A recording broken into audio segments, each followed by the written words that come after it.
Hey yo, what's up mga malalakbay? My name is Calvin Clenardo Mesa. I'm BSIT 3A.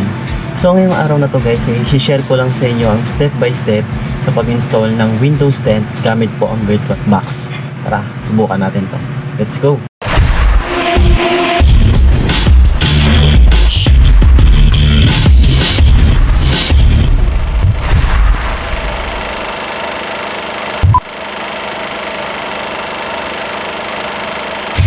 So ngayon guys, nandito na tayo sa ating desktop at napindot ko na din po yung VirtualBox. Punta tayo sa new at ilagay po natin yung kahit anong gusto nating nickname.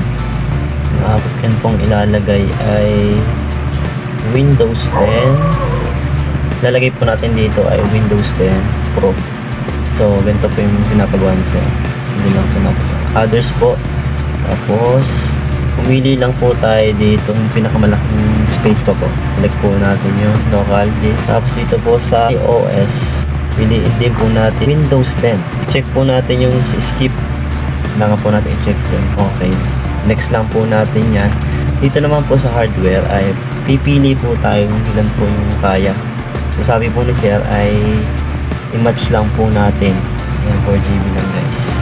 O kaya 2GB lang. 2GB lang pala, 2GB. Tapos sa akin ay CPU natin ay 1 lang. Next lang natin. Tapos next lang po. Ayan, meron na po tayong Windows 10. Ayun po ay gagawa naman tayo ng client. Create po tayo ng new. Tapos lagyan po natin ng client. Akin po ay nilagay ko ay client de mesa. Ayan. Punta po tayo sa other. Punta po tayo sa ganun rin po sa kaninang ginawa natin. Punta po tayo sa local disk. Yan, punta po tayo sa image. Select lang po natin yung Windows 10. Ganun lang po, ang bilis. Ganun lang po din po yung kanina na process. Next lang po ng next. Check po natin yung skip. Next lang po ng next. Ayan, nakagawa na po tayo. Yan lang po yung pag-create natin. Ngayon, i-click po natin yung client natin. Double click. Pwede rin pong start. Next lang po natin, pinutin po natin yung install now. Install now. Ayan. Hintayin lang po natin. Medyo matagal po ito. Next po nyan ay hintayin po natin. Yan po. Lumabas na po yung Windows setup. Check lang po natin yung accept. Next po. Tapos sa baba po. Custom. Next lang po ulit yan.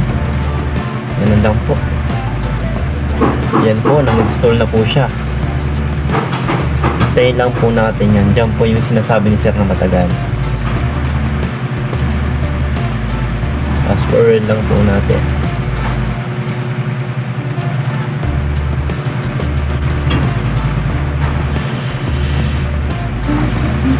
So ito na po siya guys. Tapos na po. Finish na po. Yan po may lumabas na. Parang nag-restart po siya. Restart lang po. Mag-restart po yan. Huwag po natin po. Ayan. Tapos po noon ay may malabas po dyan. Wait lang po ulit natin. Medyo matagal po ito. Forward po ulit natin. Ito po 100% na. Ayan po, nandito na po tayo sa Let's Start with Region. Hanapin po natin yung Philippines. Hanap po natin yung Philippines. Yun, nakita ko na. Next lang po. At next po sa moment.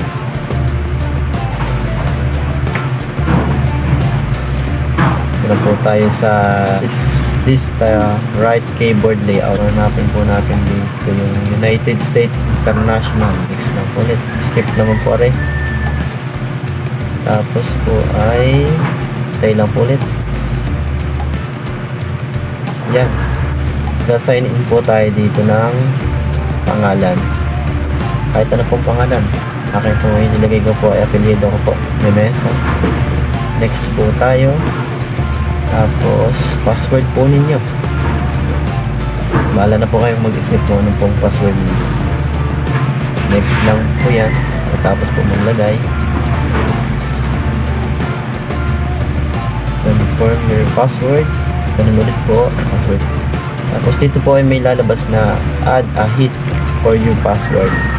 So, ibig sabihin po nito ay pagka halimbawa po nakakalimutan yung inyong password, lagay po kayo dito ng emergency kumbaga. Pagka halimbawa po nakalimutan nyo, dito nyo po ilalagay yung parang pangalawang password nyo. Pagka in case na nakalimutan nyo yung isang password, dito nyo po ilalagay. Next lang po. Ilagay ko na po yung okay password. Ayan, just a moment. Restart po ulit siya. Ayan po. Nag-high na po siya guys. We're getting everything ready for you. Yun. Pag nabasa nyo na po yun, okay na po siya. Na-install na po yun. So, ganun lang po kadali yung pag-install ng ating Windows 10. Yung nickname ko po dito ay client yun. So, hanggang dito na lang po. Thank you for watching. Bye-bye!